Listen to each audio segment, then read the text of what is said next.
They were two polar opposite clones. On one hand was the compassionate and empathetic Waxer, while on the other was the hard-edged and gruff Boyle.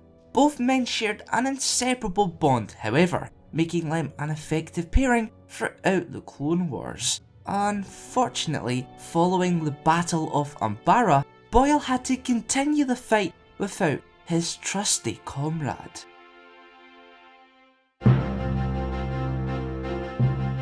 Welcome to the Kankazan Star Wars Lore episode 163, Waxer and Boyle.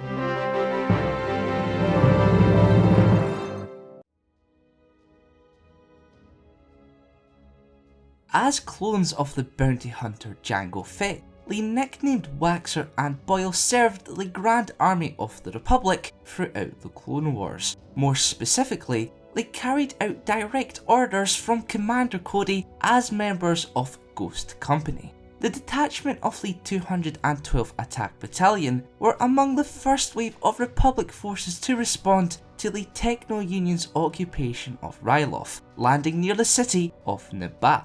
Waxer and Boyle were selected by Jedi General Obi-Wan Kenobi to scout ahead. They found the city to be completely deserted, not a twi'lek in sight. That was until the recon team stumbled upon the young orphan, Numa. Waxer immediately sympathised with the young twi'lek and suggested they take her with them, though Boyle couldn't disagree more, knowing Numa would slow their progress. Whoa, why do we have to do anything?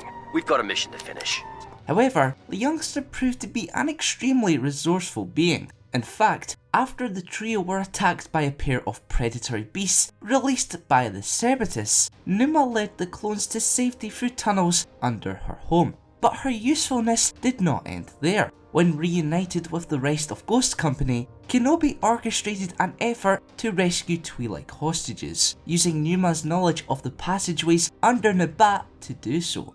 As a result, whilst Cody and his men caused a diversion, Waxer, Boyle, Kenobi and Numa successfully extracted the prisoners. The arrival of Jedi Master Mace Windu and his forces officially ended the Techno-Union's subjugation of Ryloth. Unfortunately, it also brought an end to Waxer and Boyle's brief but effective partnership with Numa.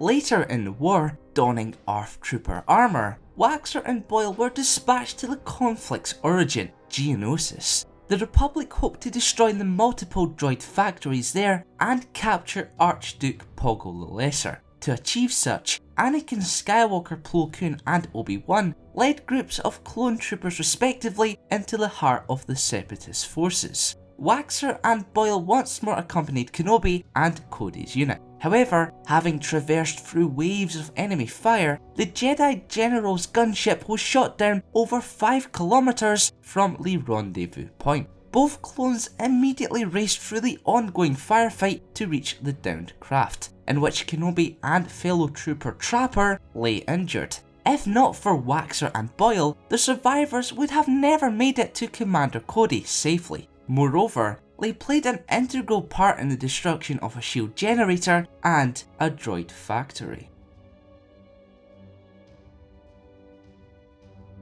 In 21 BBY, the expansion region world of Umbara seceded from the Republic to align with the Separatists. However, the Republic weren't prepared to sit idly by while a key planet of theirs fell into enemy hands. This sparked a massive campaign to retake Umbara, in which Jedi generals such as the CLXIII, Pong Krell and Skywalker led forces gradually into the capital city. Partway through the lengthy conflict, at the behest of Master Krell, Waxer led a platoon of 212 men in thwarting an Umbaran ruse. Their enemy were said to have donned clone trooper armour to surprise attack the Republic forces. Unfortunately, this was completely untrue.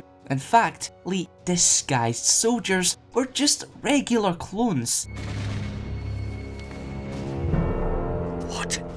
Both platoons only realised the horrific truth when it was too late. The surviving troopers were mortified to have gunned down their own brothers, but none felt the pain more than Waxer. What's more, the compassionate clone himself was fatally wounded during the skirmish. he passed away with regret in his heart. Despite the capture of Ponkrell and the retaking of Umbara, the death of Waxer was hard to accept. Boyle, as his closest friend, found it particularly hard to move on from Waxer's passing. The clone did try his best to. For example, he later participated in the liberation of the Togrutan colony world of Kairos. However, taking on Separatist forces was simply never going to feel the same without Waxer by his side. Now it's time for this week's question.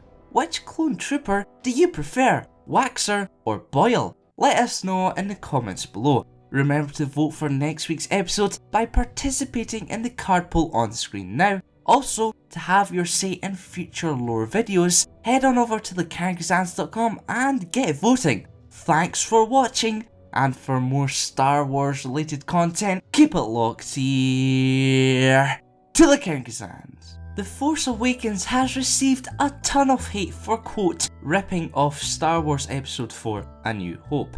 I for one don't really care about all that. I simply enjoy the movie for what it is, though I can't deny the overwhelming similarities between the two. While there are too many to list in this video alone, one of Episode 7's biggest criticisms is its reuse of Mundicide, the destruction of a planet or a similar celestial object. However, blowing up worlds is not exactly new to the galaxy far, far away.